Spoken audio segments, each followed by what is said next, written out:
the day is Mr. Wong Kuok Yong, and he will be speaking on Tindak Malaysia's proposal on delimitation, one man, one vote, one value, equalization of seats within every state. Just a little bit of background on Mr. Wong. Mr. Wong is a volunteer for Tindak Malaysia, working on delimitation project, and he was also the polling, counting and barring agent for the 13th general election. Ladies and gentlemen, let us have Mr. Wong. Very good afternoon to all the ladies and gentlemen and all the volunteers. I'm quite amazed that you all survived until today, until now. I think all of you deserve a round of applause. This is a long day, but it's just the first day to me. It's the first day to our long walk towards true democracy in our country. I was going to start off with equalization. This is what we are going to do, and we have done the first step. And we started off with this project Persepadanan, basically with the objective in two phases. The first is we follow the current constitution, which we are not going to change the seats. But we know that from the speakers earlier on, we know that even between all the states, actually the average is not, there's a malapportionment there. So we know that to achieve an equal voting strength for all the constituencies within each state of Malaysia, within the constitution, current constitution, that is what we can achieve now. Then we'll move on to the next stage, which I'm not going to talk about. I believe everyone will have a booklet, and that is our first attempt. And we will try to appreciate what have the EC done and how much effort to put in just to understand how these maps are created. That is our first objective. So we have to come up with a criteria for this equalization.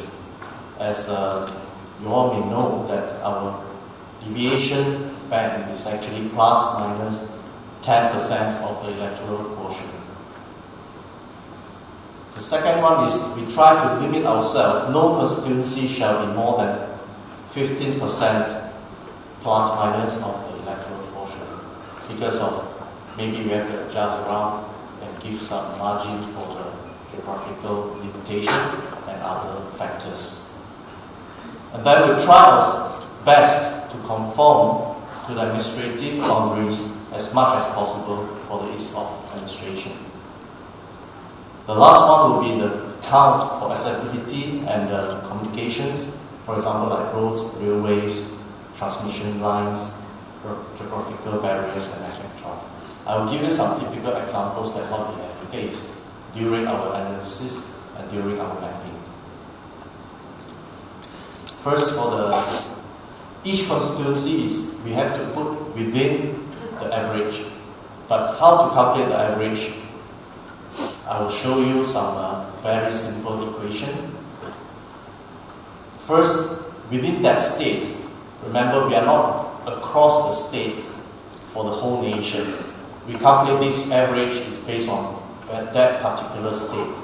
So we have a total voters population for that state and divide by the number of seats for that particular state. And that is what we call electoral quotient, which is the mean or the average for that state. Then you need to know the equation 2, which is actually the EQ, the average, times 110%, that will get the upper limit of the voters' population for each constituency. That will be our upper limit. Similarly, we'll times the EQ with 90%, then we'll get a lower limit. Easy, right? So this is a primary school mathematics. So with that, we are ready to go. Alright? I'll give an example on Selangor. The Selangor, we have, based on the G13 electoral roll, we have 2 million plus voters, and divided by 22 seats, the EQ is supposed to be 93,000 plus.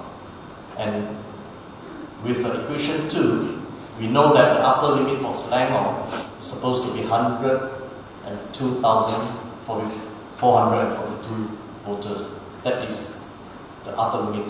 We try not to exceed this number. Similarly, for the lower limit is 83,000. So that will be our lower limit during the equalization of the state, within the Selangor state. Then you can see, this chart shows the present parliamentary constituency. And you can see the smallest constituency is actually Sabak Bernam, which the total voters is 37,380 voters. You still remember our lower limit, which is stated there, is 83,000. That is the 90% of the electoral quotient. But Sabak Bernam is actually only 40% of the EQ. You can see the largest constituency, also the largest in Malaysia, Kapar, 144,000 plus.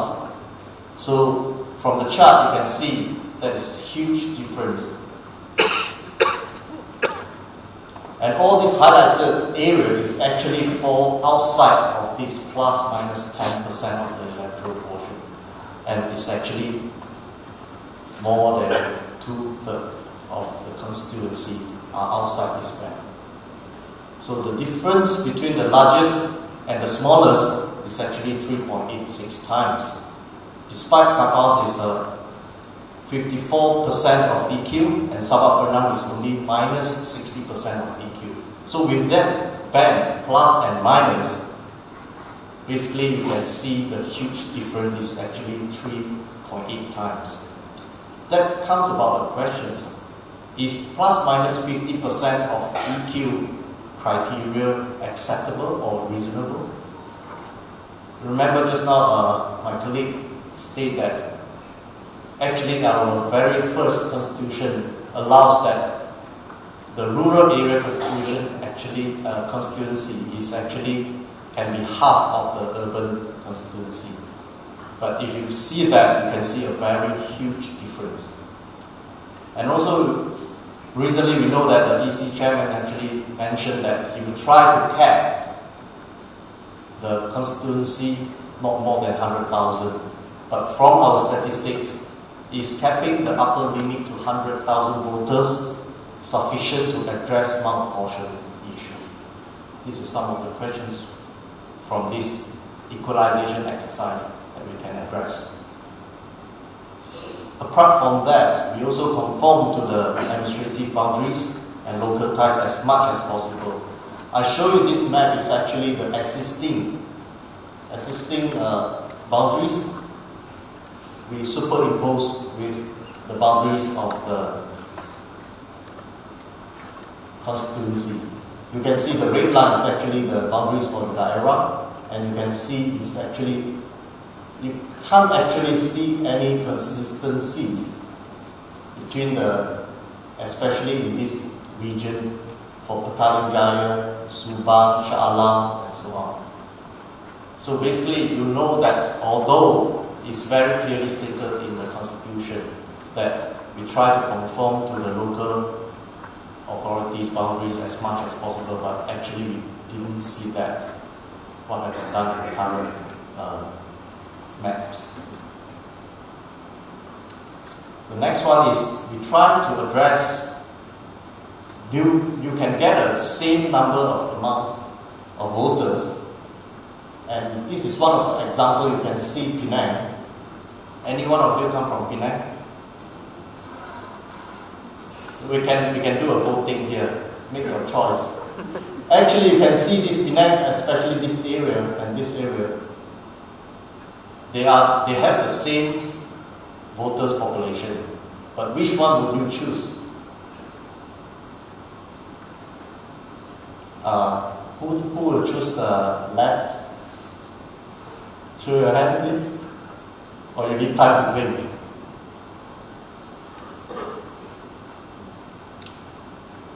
Actually, this will show, if you know Penang Hills, the Penang Hills is actually running north-south direction, right? So if you draw your constituency across in horizontally, then actually you're crossing the Penang Hills. So it's more reasonable that, we try to cut across the boundaries following the Penang Hills terrain. So that is one of the considerations that we made. And this is another choice. This is Sabah. You can see the current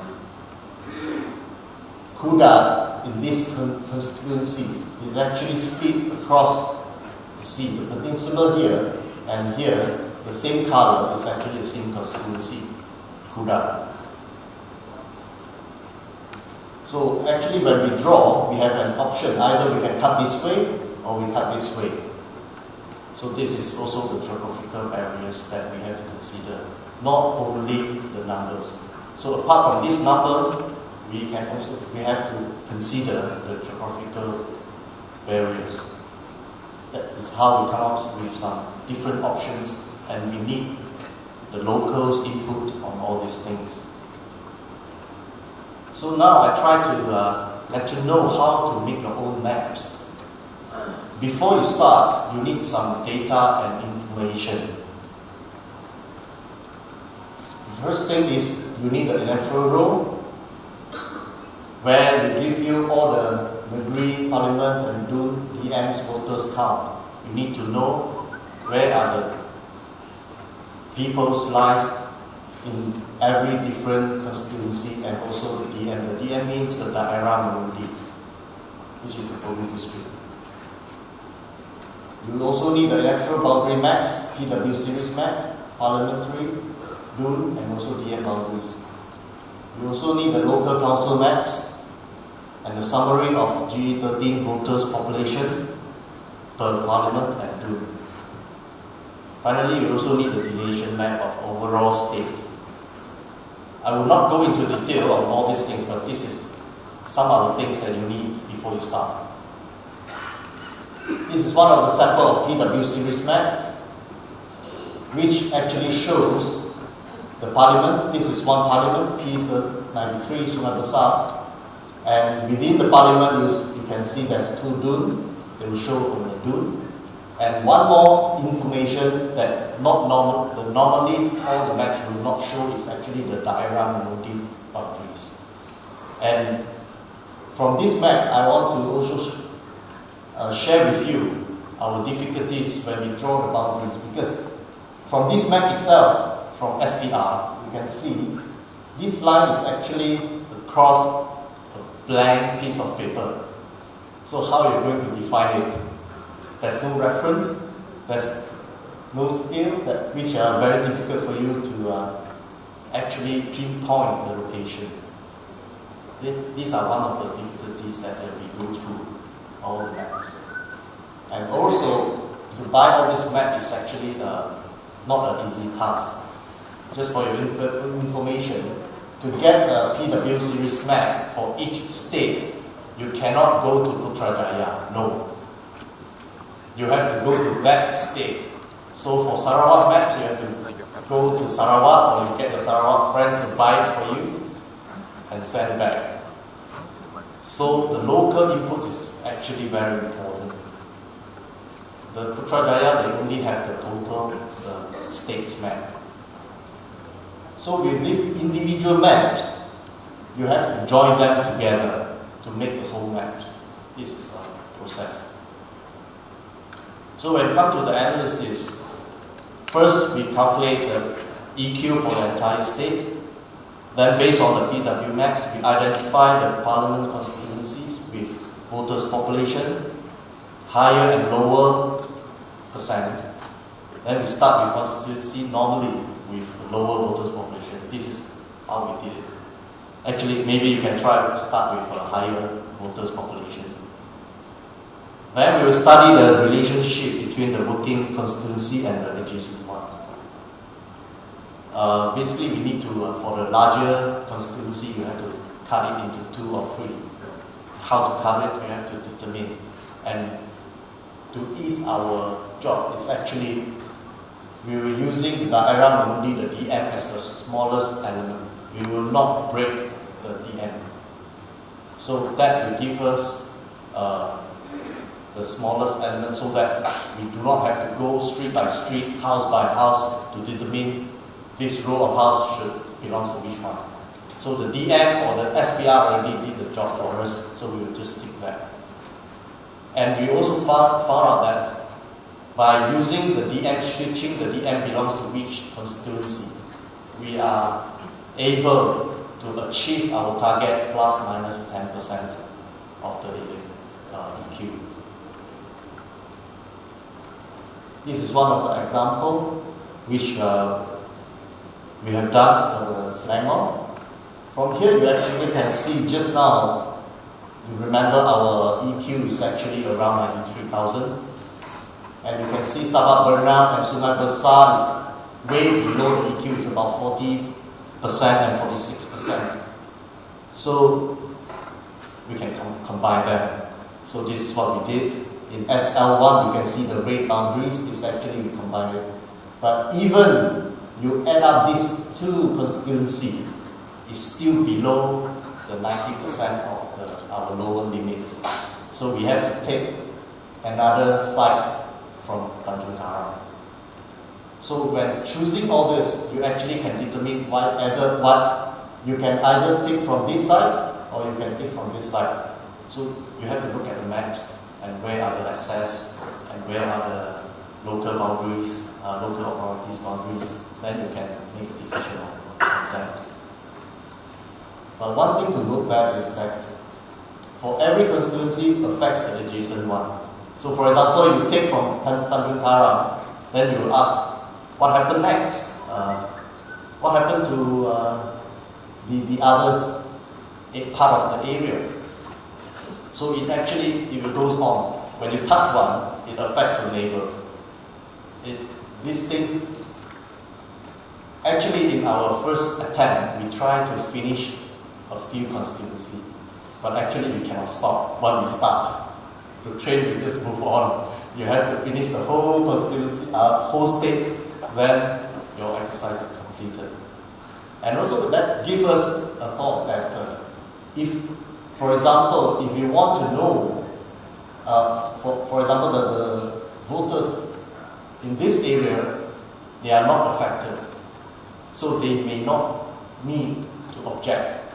So our focus or our main effort can put with this map can tell us that this area of the DMs or the constituency voters, they are affected, so we can approach them, and also this area and all this area.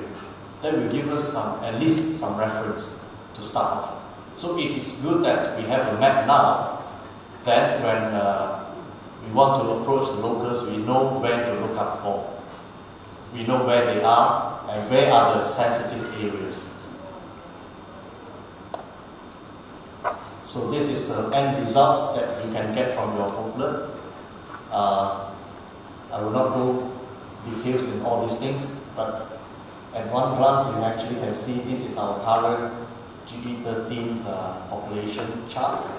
And after equalization, you can see a pretty equal population across the whole state, which is within the plus minus 10%.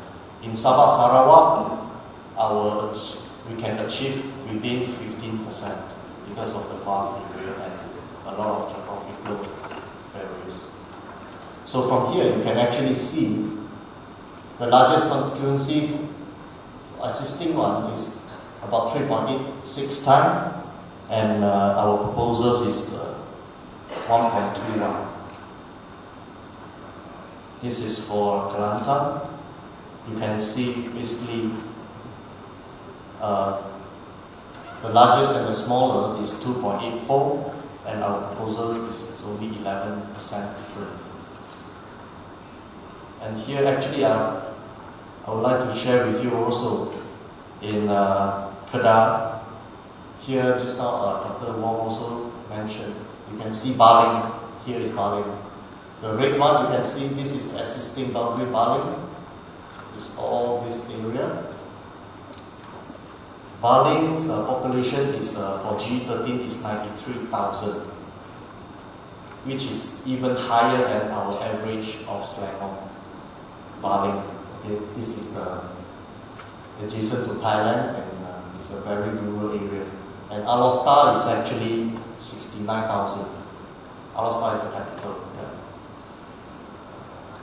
So with this exercise, we have our maps ready, but we have to qualify that this map is a first attempt, and there's still a lot of flaws, we still have a lot of room to improve. So the next step for us is actually we can explore that we can equalize throughout the 11 states and federal territories for West Malaysia, and equalization for 2 states and Labuan in East Malaysia. Just now Dr. Wong also showed us this amount apportionment interstate. So we hope one day our nation can move forward that we can have an interstate equalization. We also can move forward. The next step is to delineate for all the dune, because currently what we have done is only 222 seats for Parliament. The most important thing next is to consult and educate the people nationwide, so that there's a public awareness on this, and that is why we are here today with local inputs. Because without the local inputs, I never stepped in East Malaysia before, so I do not know what happened there. So we need, where are the locals, where are the Ibans, Kadazans, and all these people are. And continual effort on electoral reform program, spearhead by Project Paris, which tomorrow will be the main focus, and gather networks of NGOs within Malaysia internationally, and many more. So we think that this is just a beginning, and for our long walk to democracy. So what we should do now as a citizen, I think we should go out from this hall to invite more friends who share the same vision and the same cause with us, actively support all the NGOs and civil societies on this electoral system reform.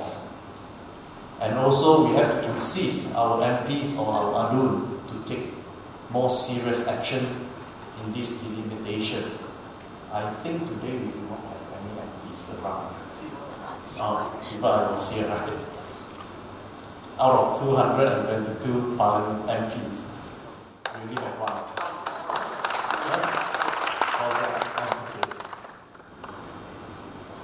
So we also need to gather 100 voters in our own constituency for objection within 30 days after EC's announcement. So we have to act fast.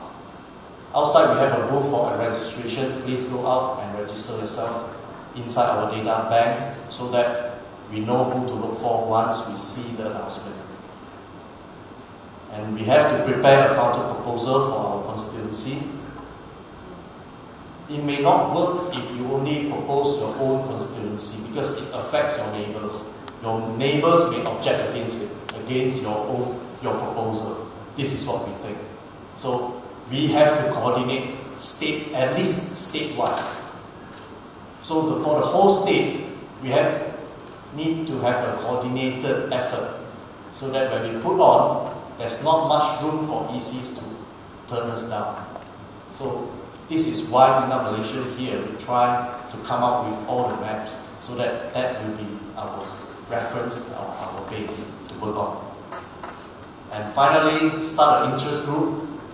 I think per se needs a lot of people for their darts. Please join and become a dart member yourself. Alright, and the time is now. Thank you very much.